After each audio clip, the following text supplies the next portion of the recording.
Aujourd'hui, à Comment c'est fait, les boyaux d'incendie.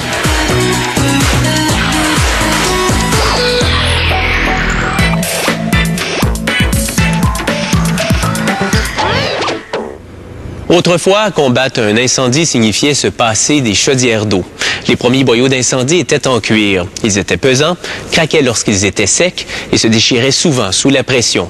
De nos jours, les boyaux sont légers. Ils sont faits de coton doublé de caoutchouc, ce qui garde le tissu sec et souple.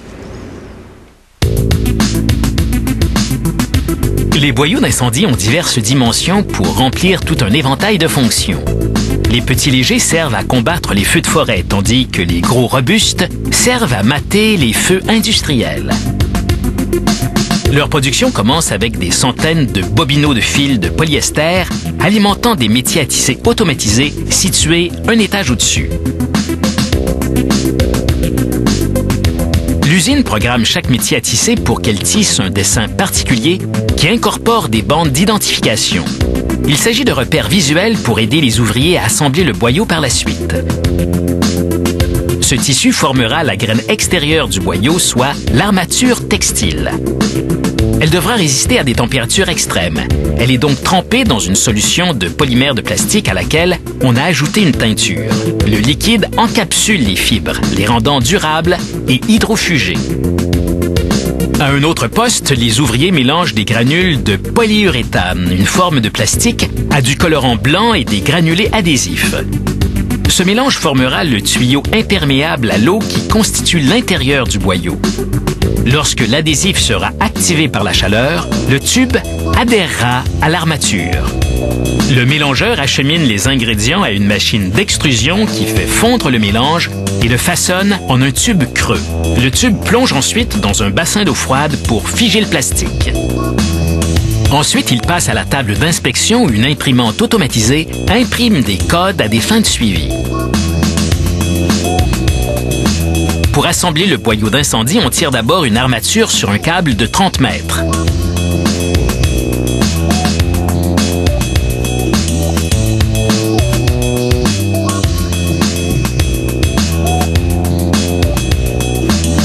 Ensuite, à l'aide d'un autre câble, on insère une autre armature non traitée dans la première.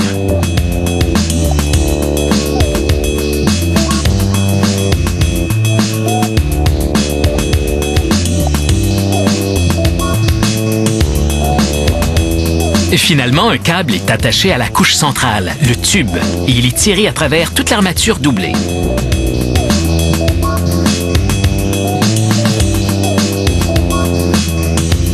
Lorsqu'il est entièrement inséré, un ouvrier coupe les deux extrémités.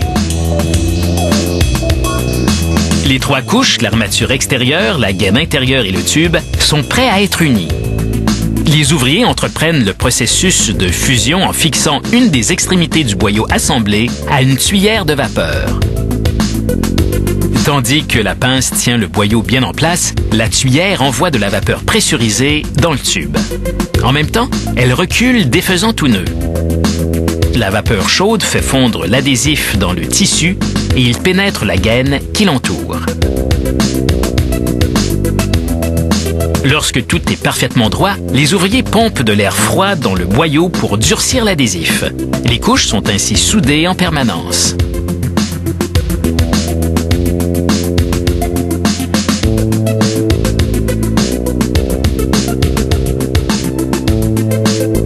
Le boyau enroulé est alors couché sur une table afin d'y installer les raccords.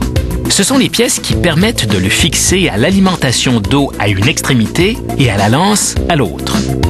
Chaque extrémité est ébarbée, puis un ouvrier y insère une douille d'épaulement en laiton coiffée d'un raccord en aluminium. Une machine d'expansion s'occupe du reste. L'extrémité du boyau est fixée solidement à la barre qui jaillit de la machine. Cette barre se rétracte puis prend de l'expansion poussant l'anneau en laiton vers l'extérieur. La force coince la douille dans le raccord en aluminium de façon permanente. Cette entreprise teste chaque boyau d'incendie qu'elle produit sur cette table en utilisant une forte pression d'eau. Après avoir identifié le type de boyau à l'aide d'un pochoir et d'encre indélébile, les ouvriers le remplissent d'eau. Ils vérifient qu'il n'y a pas de fuite ni de nœud et que les raccords restent bien en place. Après le test, l'eau est évacuée.